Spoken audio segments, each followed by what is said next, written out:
नमस्कार, आदाब। आप सबका यहाँ आने के लिए समय निकाल कर बहुत बहुत आभारी हूँ। आपका समय निकाल कर आप आए हैं, इसलिए। मेरा ही नाम है प्रशांत किशोर और हम कोई नेता नहीं है। आपसे वोट मांगने नहीं आए। किसी से हम ना वोट मांगते हैं और ना किसी का 1 रुपया चंदा लेते हैं। हम आपको जो बात अभी बताएंगे, आपको बात लगेगी बहुत कड़वी, लेकिन वही बात बताने के लिए 13 महीना से घूम रहे हैं। हम कोई मीठा बात नहीं करते हैं, आपका कोई काम भी नहीं करेंगे। आपका मतलब किसी का काम नहीं करते। हम आपको ये बताने आए हैं कि आप जिस दुर्दशा में जी रहे हैं, इसका कारण क्या है और कैसे आप इससे निकल सकते हैं। यहाँ जहां बिहार में आप चले जाइए, जहां 5 आदमी बैठता है वो बैठ के यही गाना गाता है कि भैया बिहार में पढ़ाई नहीं है, यहाँ पर किसी को रोजी रोजगार नहीं है। जिस गांव में जाइए लोग कहता है भैया सड़क नहीं है, यहाँ कोई फैक्ट्री नहीं है, रोजगार नहीं है।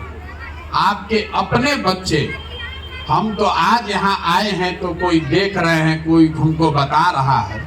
आप लोग तो इसी दुर्दशा में जी रहे हैं, आज से नहीं, पिछला 50 बरस से जी रहे हैं। आपको लगता है कि कोई नेता आता और ये सब सुधार देता, तो ये होने वाला नहीं है। कोई आ जाए, आपने 40 बरस पहले कांग्रेस को जिताया, फिर लालू जी का ललटेन लेकर घूम रहे हैं 30 बरस से। आपका और आपके बच्चों का भला नहीं हुआ। तो अब कोई प्रशांत किशोर आए हैं, आप हम पर भरोसा कीजिएगा, हमको वोट दीजिएगा, तो इसका क्या गारंटी है कि हम नहीं आपको ठगेंगे।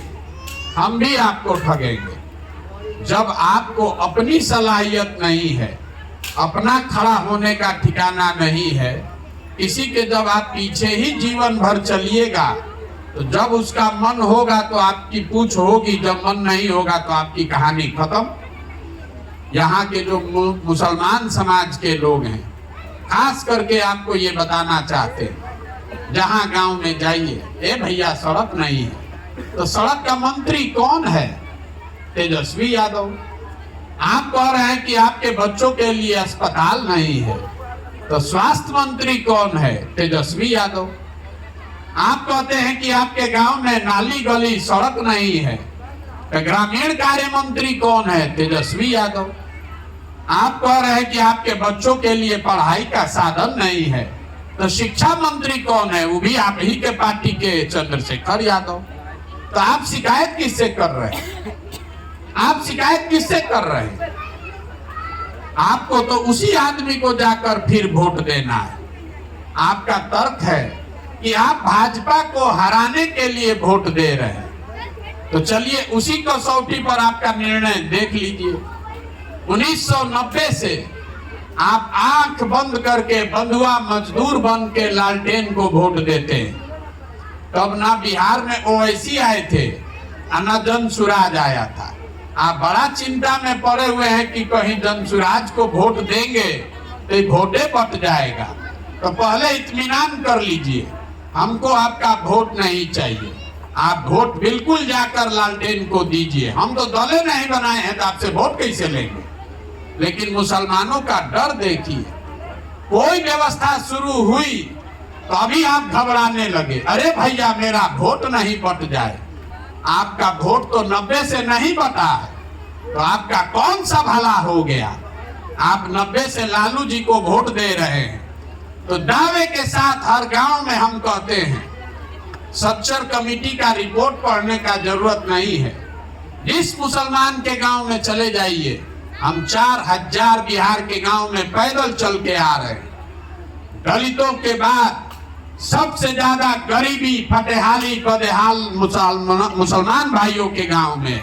तो आप 30 बरस से वोट देकर अपने बच्चों के लिए अगर आप नाली गली या सड़क नहीं बनवा पाए, तो आपकी दुर्दशा के लिए मोदी जिम्मेवार है कि आप जिम्मेवार हैं? आपको तो अपने बच्चों की चिंता नहीं है, आप दूसरे का चिंता क्या कीजिएगा। आप कह रहे हैं भैया हमको विकास नहीं चाहिए, हमको तो भाजपा को हराना है। तो चलिए वही देख लीजिए, 1990 में भाजपा का 2 सांसद था, बिहार में 0। आज भाजपा का बिहार में 39 सांसद है, देश में 330 है। अभी भाई साहब बता रहे थे भागीदारी के बाद, तो आपका सबसे ज्यादा वोट है, सबसे कम आपकी भागीदारी है। आज जो सरकार चल रही है, सरकार का, बिहार सरकार का बजट है 2,46,000 करोड़ रुपया हर साल। बिहार सरकार का बजट है 2,46,000 करोड़।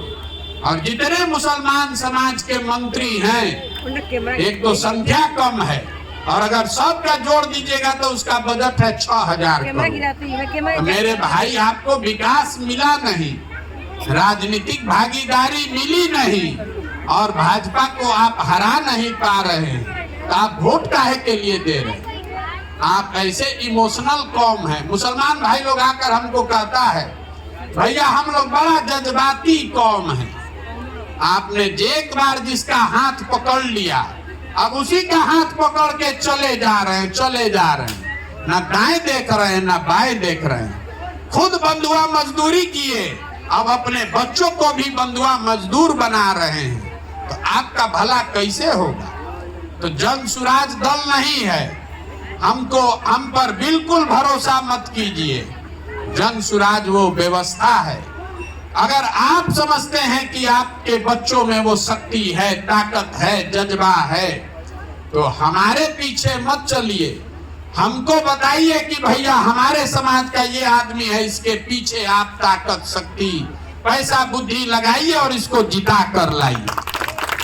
लेकिन मुसलमानों की ये दशा है, आप मानसिक तौर पर इतना डरे हुए हैं कि आप दूसरे को जिताने का तो बातें छोड़ दीजिए, आप अपना भी नहीं जिता सकते।